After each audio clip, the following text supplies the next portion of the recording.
Buen día con aquellas personas que se encuentren viendo este vídeo.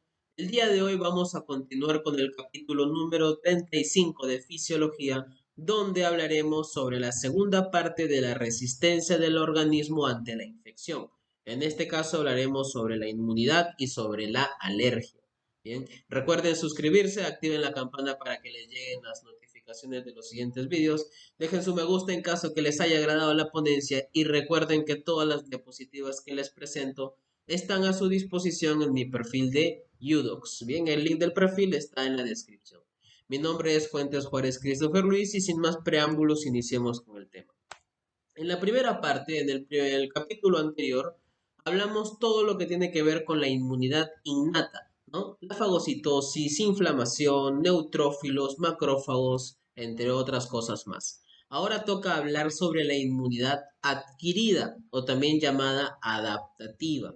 Bien, lo primero que debemos saber con este tipo de inmunidad es que es extremadamente potente, brinda un grado extremo de protección y puede ser a través de dos formas. Puede ser a través de los anticuerpos, lo que se le llama inmunidad humoral o la inmunidad que está a cargo del linfocito B, o puede ser a través de linfocitos activados, a lo que le llamamos inmunidad celular o también llamado inmunidad del linfocito T. Ahora, independientemente sea por parte de los anticuerpos o por parte de los linfocitos activados, para que la inmunidad adquirida pueda trabajar, se necesita de un estímulo que lo tiene el agente ofensivo, el agente lesivo, la bacteria, el virus, lo que sea. Bien, a esto se le llama antígeno. Bien, todos los microorganismos que son externos a nuestro cuerpo tienen en su superficie antígenos que son proteínas o son polisacáridos. Ese antígeno es detectado por nuestro cuerpo y activa la inmunidad adquirida. ¿Correcto? Ahora, está más que claro que la inmunidad adquirida está a cargo de los linfocitos, ¿cierto? Estos linfocitos están localizados de manera extensa en los ganglios linfáticos, en el vaso, en la submucosa del aparato digestivo, en el timo y en la médula ósea. ¿Qué quiere decir? Que está presente en los órganos que tienen tejido linfoide, ¿cierto? Tejido linfático. Sin embargo, todos los linfocitos provienen de un tipo de célula que ya hemos comentado también en capítulos anteriores, que es la célula precursora hematopoyética multipotencial. Bien, esta importantísima célula madre es capaz de crear eritrocitos, es capaz de crear leucocitos, es capaz de crear los linfocitos y capaz de crear plaquetas. Bien. Entonces, esta célula precursora hematopoyética multipotencial que está en la médula ósea, bien, se compromete a una sola línea celular, que en este caso es de los linfocitos, y comienza a denominarse como una célula precursora comprometida, ¿correcto?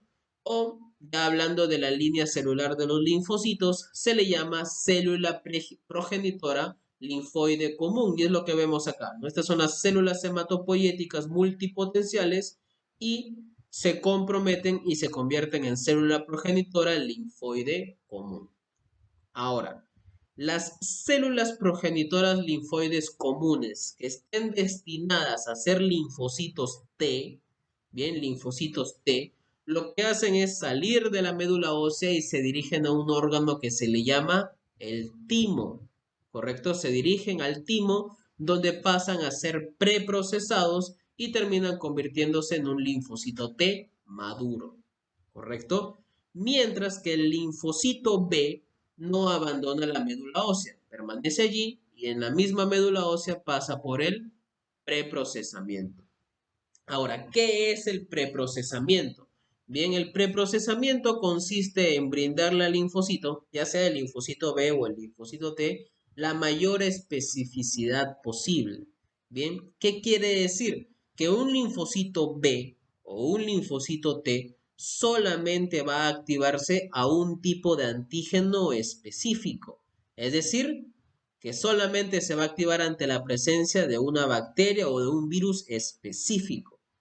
Y así un montón de linfocitos B y linfocitos T tienen una especificidad prácticamente única. ¿Bien? ¿Qué quiere decir? Que, por ejemplo, que una persona se infecte del Staphylococcus aureus, ¿bien? Y llega a activar a la inmunidad adquirida, solamente va a poder activar a los linfocitos que sean específicos para el Staphylococcus aureus, por el antígeno, ¿correcto? Van a haber otros linfocitos que solamente son específicos, yo que sé, para el Streptococcus pneumoniae. Bien, y esos no van a ser activados porque no son específicos ante ese antígeno. Entonces, en eso básicamente consiste el preprocesamiento. Bien, y cuando este linfocito adquiere tal especificidad, se le llama linfocito preformado. Bien, en eso consiste el preprocesamiento. Además, durante este proceso también hay que asegurarnos que los linfocitos no se activen de la nada, por así decirlo, y comiencen a atacar a nuestro propio cuerpo. Entonces, para esto, lo que hace el timo, lo que hace la médula ósea, es entremezclar a todos los linfocitos que tienen con autoantígenos. Bien, los autoantígenos. Si los linfocitos se activan con los autoantígenos, quiere decir que estos tienen el riesgo de que se activen y comiencen a atacar a nuestras propias células, a nuestros propios tejidos. Correcto. Si es que se detecta esto, antes de que se liberen, son destruidos y son fagocitados. Y de esta manera, nuestras defensas no nos detectan como extraños y por lo tanto no nos atacan a nosotros mismos, al menos en situaciones normales. Bien, a todo esto también se le llama tolerancia inmune o tolerancia autoinmune. Esto de aquí, bien, esto de aquí es la base para comprender el por qué se generan enfermedades autoinmunes, las famosas enfermedades autoinmunes que son más de 100, ¿correcto?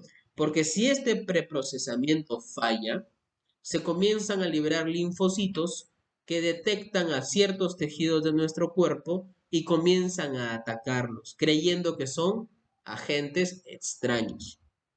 ¿Correcto? Y a eso se le llama autoinmunidad. Y es la base de todas las enfermedades autoinmunes. Por ejemplo, el lupus eritematoso, la artritis reumatoide, la espondilitis anquilosante, miastenia gravis, una glomerulonefritis autoinmune. Y así podría mencionar decenas de enfermedades autoinmunes que todas se bastan justamente en este concepto fisiológico del preprocesamiento. Por eso es importantísimo comprender la fisiología porque de esa manera se les va a hacer muchísimo más sencillo comprender pues las enfermedades. Bien, ahora, cuando un linfocito preformado que se encuentra inactivo se le presenta justamente el antígeno específico, bien, lo que obviamente lo que hace es activarse, ¿no? El linfocito se activa, reacciona al antígeno específico y se activa, pero como son muy poquitos, ¿no? Porque se necesitan muchos linfocitos con diferente especificidad, bien, estos linfocitos comienzan a reproducirse, bien, comienzan a clonarse de manera intensa e incontrolada, de tal manera que generan un número enorme de linfocitos duplicados. Bien, de ese linfocito preformado comienzan a generarse un montón de clones de linfocitos. Bien, los cuales obviamente tienen la misma especificidad al mismo antígeno. Correcto. Entonces, antes de que actúen los linfocitos, necesitan aumentar su número. Y esto lo hacen gracias a los clones del linfocito. Correcto. Esa es la manera en cómo actúan ambos, o cómo comparten esa fisiología tanto el linfocito B como el linfocito T. ¿Correcto? Ahora, el linfocito B. Vamos a hablar sobre el linfocito B. Una vez que se generan todos los clones de linfocitos y tal, bien, o la manera en cómo trabaja el linfocito B es el siguiente, ¿correcto? Primero que nada comienza a aumentar de tamaño. El linfocito B aumenta de tamaño para convertirse en linfoblasto. Bien, y este linfoblasto, bien, va a diferenciarse o va a especializarse, mejor dicho, en plasmoblasto, ¿correcto? estos plasmoblastos comienzan a hacer mitosis, comienzan a dividirse, multiplicarse, bien, en un ritmo más o menos de cada 10 horas. De tal manera que por cada plasmoblasto, bien, en un tiempo aproximado de 3 a 4 días, va a generar 500 células plasmáticas. Eso es lo importante del linfocito B, que termine convirtiéndose en célula plasmática. Correcto.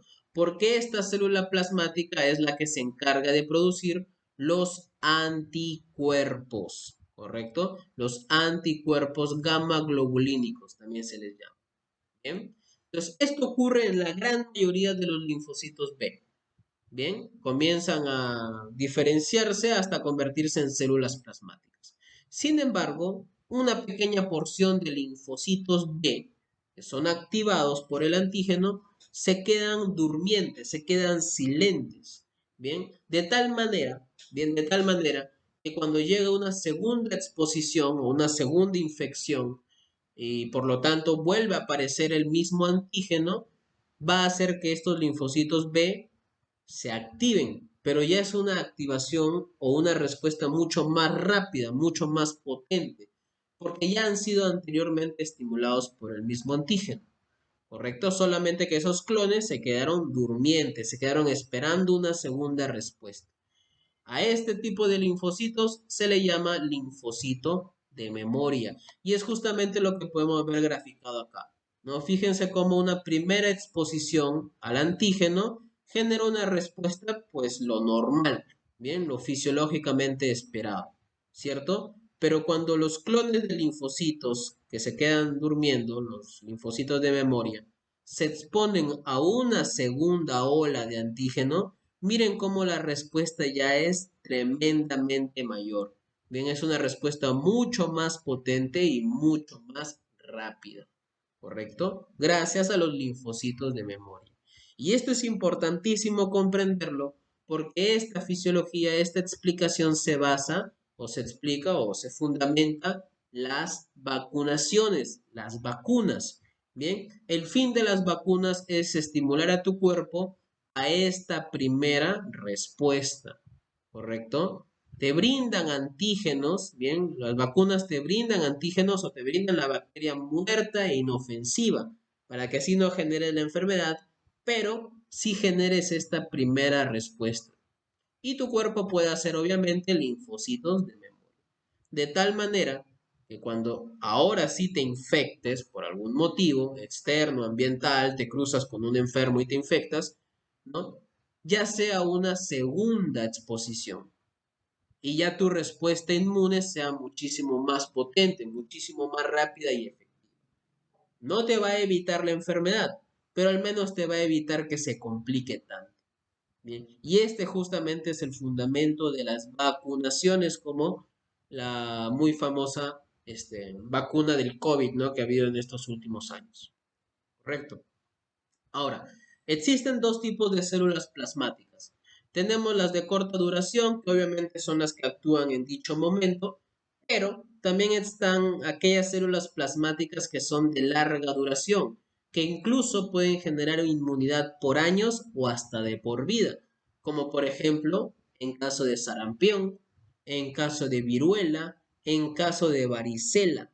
Bien, estas enfermedades generan que las células plasmáticas sean de larga duración y brinden una inmunidad que puede ser hasta de por vida, ¿no? La varicela siempre se ha dicho de que solamente te da una vez en la vida y luego ya no te da más, ¿no? Y esto se basa gracias a las células plasmáticas de larga duración.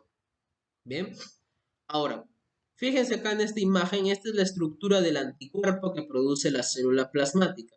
Bien, los anticuerpos son gamma globulinas, ¿no? Y otro nombre, probablemente más conocido que ustedes hayan escuchado, son las inmunoglobulinas. Cada vez que ustedes les digan anticuerpos, digan que es un sinónimo de inmunoglobulinas y viceversa, ¿no? Cuando ustedes escuchen la palabra inmunoglobulina, ya saben que es lo mismo que decir anticuerpos. Bien, entonces la estructura de la inmunoglobulina es la combinación de 4 cadenas de polipéptidos, que son 2 cadenas pesadas, que son las que vemos acá, y 2 cadenas ligeras. Bien, y estas 4 cadenas de polipéptidos están unidos a través de enlaces covalentes y enlaces no covalentes. ¿Correcto? Ahora, el anticuerpo tiene 2 porciones. Tenemos la porción variable y tenemos la porción constante. En la porción variable, como su mismo nombre lo dice, cambia en cada tipo de anticuerpo o en cada anticuerpo del linfocito. Y es justamente la estructura de esta porción variable lo que le brinda reaccionar a un antígeno específico, bien, un antígeno en particular. Mientras que la porción constante, bien, es, como su mismo nombre lo dice, constante, pues no cambia, es el mismo en todos los anticuerpos, ¿correcto?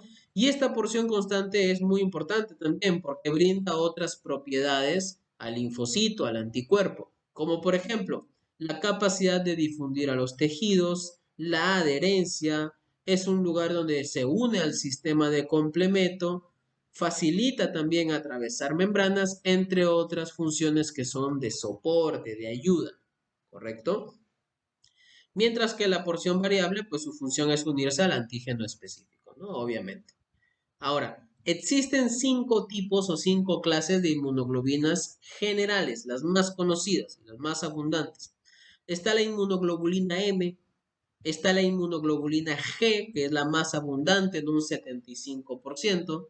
Está la inmunoglobulina A, la inmunoglobulina D y también la inmunoglobulina E, que es la que está encargada de las reacciones alérgicas. No está relacionado en la alergia, ¿cierto? Muy bien. Ahora, ¿cómo es que actúan estos anticuerpos? Bien, ¿cómo es que nos ayudan o cómo es que nos protegen? Existen 2 maneras, ¿bien? La primera manera es que los anticuerpos ataquen directamente a los microorganismos, como lo vemos acá, ¿bien?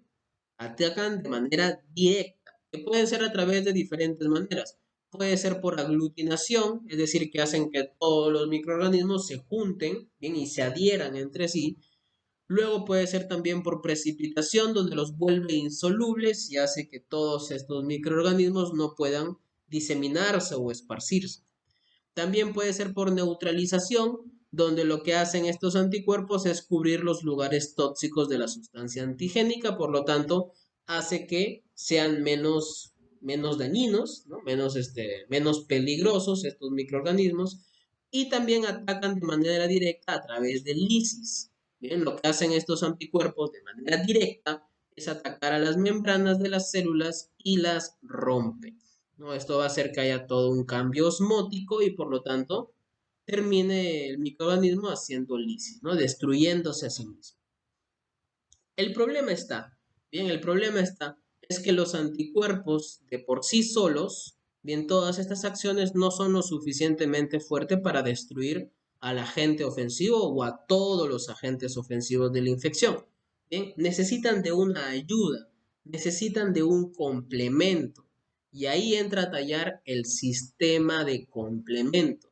Bien, el sistema de complemento le brinda efectos amplificadores a estos anticuerpos para que sí puedan tener toda la fuerza de poder destruir a los microorganismos. Entonces, el sistema de complemento es todo un conjunto de proteínas, ¿no? De aproximadamente 20 proteínas que son precursoras enzimáticas, es decir, que son enzimas inactivadas, enzimas descansando que no están actuando, ¿correcto? Entonces, todas estas precursoras enzimáticas se activan a través de una cascada, bien, que se llama cascada del complemento. Y esto lo hacen a través de la vía clásica, ¿correcto? Así se le conoce como vía clásica. Entonces, como toda cascada, como toda reacción en cadena de activación de enzimas, se necesita primero un estímulo. Bien, el estímulo es básicamente la reacción del antígeno anticuerpo, es decir, esto que vemos acá. Bien, que se une el antígeno con el anticuerpo es el estímulo necesario para que comience la vía clásica. ¿Cuál es el primer paso?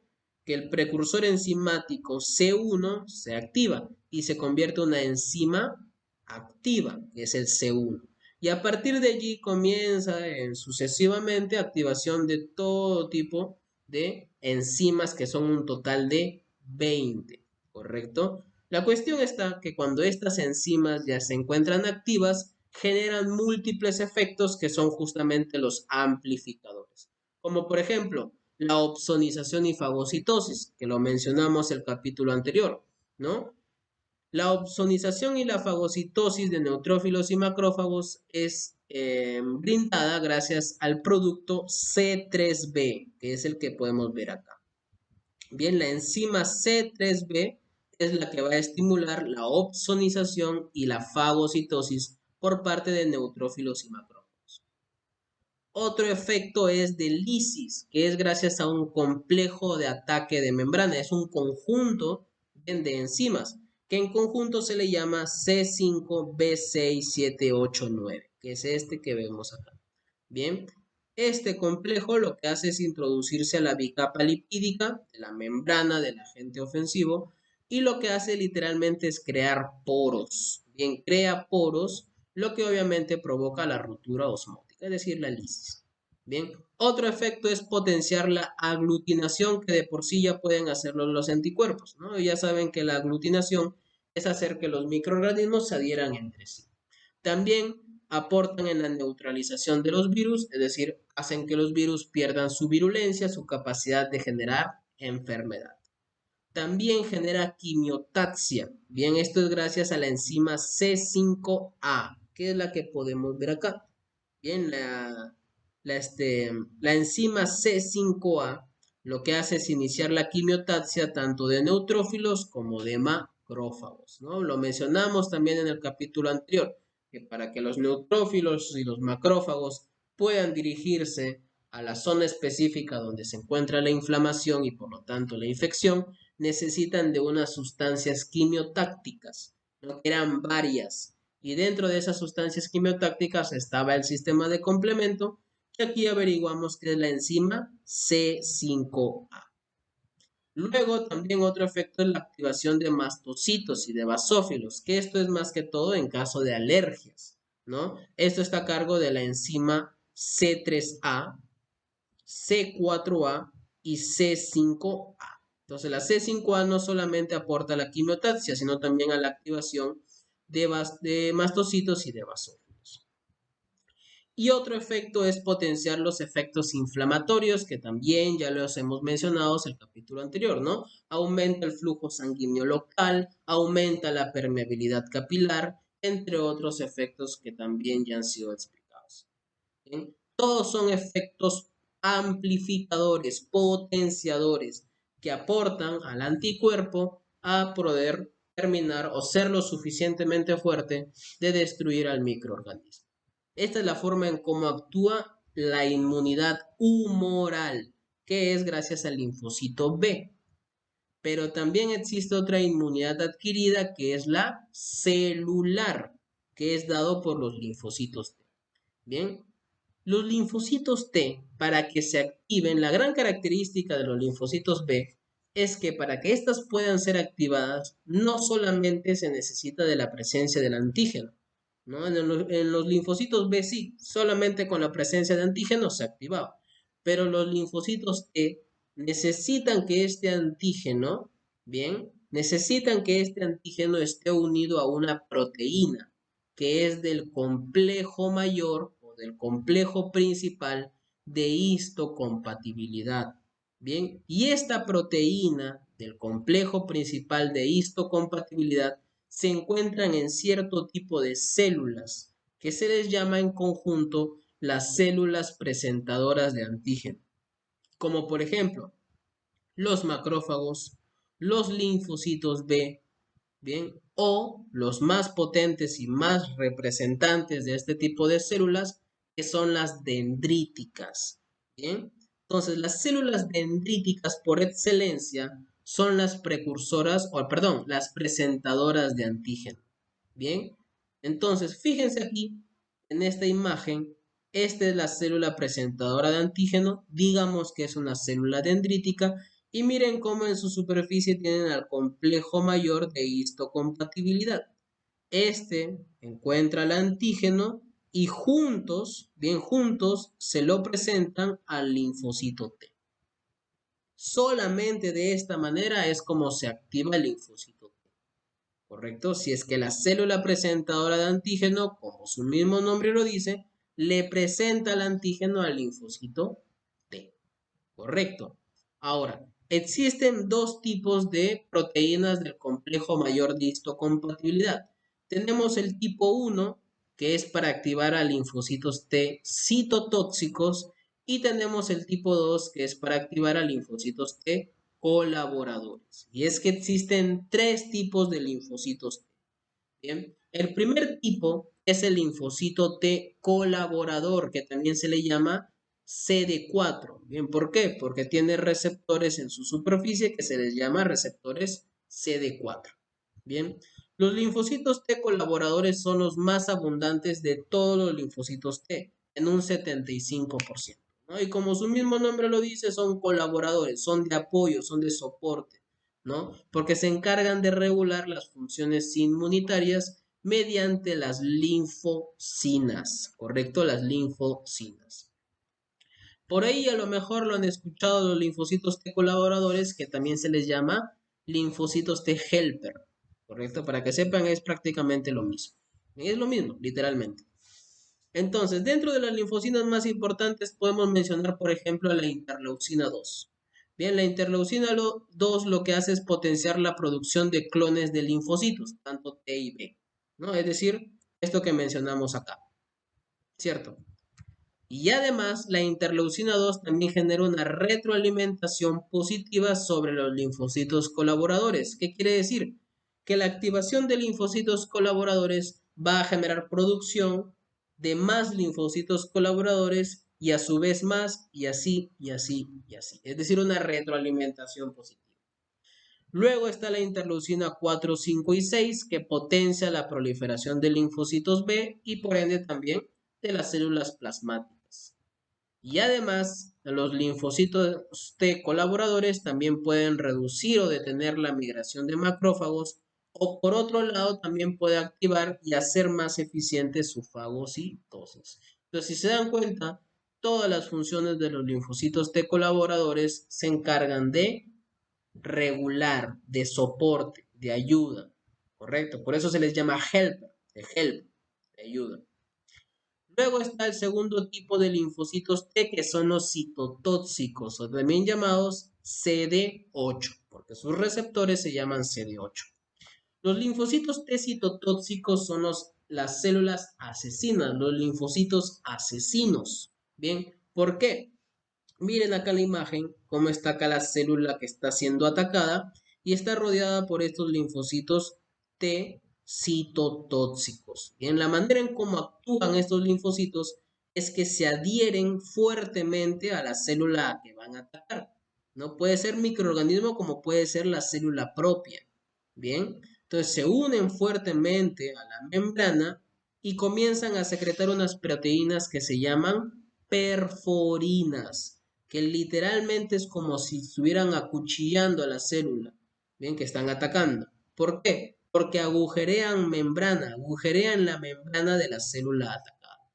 Bien, entonces todos estos agujeros que están generando por las perforinas hacen que el líquido extracelular ingrese rápidamente a la célula.